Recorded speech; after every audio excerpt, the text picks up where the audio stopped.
Selamat pagi sahabat Kejar Family yang ada di rumah. Pagi ini hari Minggu akhir pekan, kita mengawali pagi ini dengan jalan-jalan di Car Free Day. Kita perjalanan pulang dari Car Free Day. Nunggu kita sampai rumah, kita ngobrol-ngobrol tipis tentang ngobrol tipis-tipis tentang pengasuhan. Kalau kemarin kita sempat ngobrol-ngobrol bareng kelas orang tua tentang mindfulness. Pernah dengar nggak apa itu mindfulness? Mindfulness itu berkesadaran. Gila ketawa-ketawa. Ini kayak gitu. Oke, ada Kak Aza, ada Kak Vila, ada Adik Al. Yang nggak tahu ini kayaknya bobo. Pingsan kan? Pingsan anaknya. Mindful juga ya? Mindful. Ya, tentang pentingnya kita berlatih mindfulness ya teman-teman. Jadi seringkali hidup kita itu ambyar. Hidup kita itu sering nggak sadar. Jadi pegang HP tidak punya tujuan yang jelas. Pegang HP itu untuk apa? Awalnya niatnya katanya pengen ngecek ada informasi di apa itu WhatsApp atau enggak, tiba-tiba nyelonong ke story-nya orang atau intip Instagram sampai berjam-jam tanpa orientasi yang jelas. Nah, kebiasaan seperti ini sering banget kita lakukan. Jadi hidup berjalan tanpa arah dan tujuan gitu. Nah, sehingga kita itu penting banget tuh mulai belajar untuk mindfulness ya, seperti yang sudah ceritakan Umi tadi. Mindful yang L-nya 2 berarti dia itu orang-orang yang terlalu mengkhawatirkan masa depan dan terlalu menyesali masa lalu.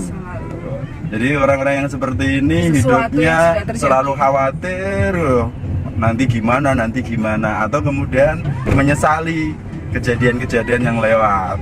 Wah, harusnya kemarin aku nggak seperti ini, nggak seperti itu. Padahal kejadiannya sudah lebih banyak fokusnya di masa lalu, ya, bukan lebih di solusinya.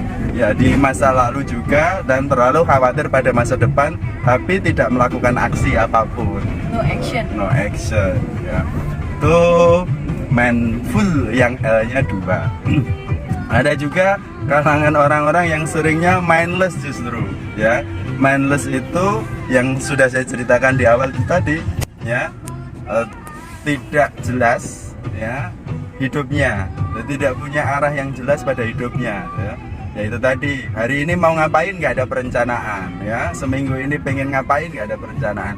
Punya anak, ya, nggak ada perencanaan. Syukur, yang penting anaknya hidup, dikasih makan, atau sekedar kita mendampingi tanpa arah yang jelas. Itu orang-orang yang mindless. Jadi hidupnya nggak direncanakan. Ya, hidupnya nggak direncanakan, ya. Terus Pokoknya kemudian ngalir, tapi nggak jelas, ya. Seperti itulah HP yang kemudian disebut smartphone gitu ya, tetapi tidak digunakan dengan cara yang canggih itu tadi, ya. Pegang HP, ya, awalnya katanya mau ngecek ya, apa itu jadwal belajar anaknya gitu. Terus tiba-tiba kemudian scroll kemana-mana, dan itu berlangsung berjam-jam dan seterusnya. Nah, ini yang saya sebut kalangan orang-orang yang sering hidupnya ambyar gitu. Ya. Nah, kedua kelompok ini saya yakin nggak bisa produktif ya. Ada yang sering bilang kalau kita itu kalau banyak bisa melakukan banyak hal dalam satu waktu atau multitasking itu kita tuh orang yang hebat, yang keren gitu.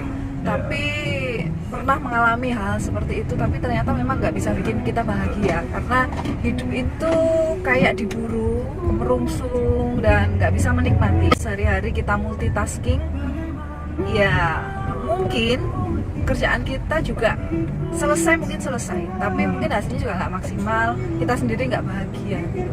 Ya banyak kan, kalau contohnya sederhana yang dekat dengan sekitar kita, mungkin ibu rumah tangga yang kadang menjalani banyak hal dalam satu waktu gitu. Cibiri, sambil ngomong anak, nyuapin anak, scroll HP, ngepel, dan dilakukan dalam satu waktu. Nah, itu adalah kelompok. Efeknya kadang kan uring-uringan ke anaknya gitu, nggak bisa menikmati. Orang-orang yang mindful L-nya 2 atau mindless itu pasti ya satu pekerjaannya nggak pernah beres gitu ya, nggak bisa produktif ya, rentan stres jelas gitu ya. Orang-orang yang kerja multitasking yang apa-apa dikerjakan dalam satu waktu itu, satu catatan saya lebih sering salahnya ya.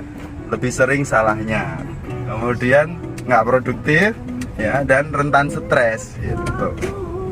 Makanya jangan bangga, wah aku itu bisa loh ngerjain, bisa masak, bisa nyuci ya, bisa setrika ya, bisa macam-macam dalam satu waktu. Pasti pekerjaan itu nggak bisa optimal ya, dan yang ngerjain sendiri kemerungsung ya, rentan stres itu tadi. Nah itulah kemudian penting bagi kita untuk belajar mindful itu tadi ya. Mindfulness itu berarti apa? Present moment ya. Present moment itu hadir utuh, sadar penuh, melaksanakan atau menjalankan satu aktivitas dalam satu waktu. Ya udah, kalau memang waktunya nemenin anak belajar, nemenin aja. Yang lain taruh, yang lain ditinggalkan ya. Seperti itu. Nah, orang-orang yang mindfulness nantinya itu bakalan produktif karena dia fokus. Ya, dia bisa tenang ya, menjalaninya bisa enjoy, dan saya yakin orang-orang ini hidupnya lebih sehat gitu. Kita masih sering menyalahkan orang lain atas apa yang kita rasakan, emosi yang kita rasakan, itu tandanya kita belum bahagia, kita belum merdeka, karena kita nggak mudah melepaskan. Makanya ya itu tadi kuncinya di mindful. Berat ya mungkin di awal, latihan di awal, tapi lama-lama ya jadi belajar lagi tentang satu aktivitas satu waktu ya. Mungkin itu yang perlu dicoba teman-teman, karena ini sudah sampai rumah.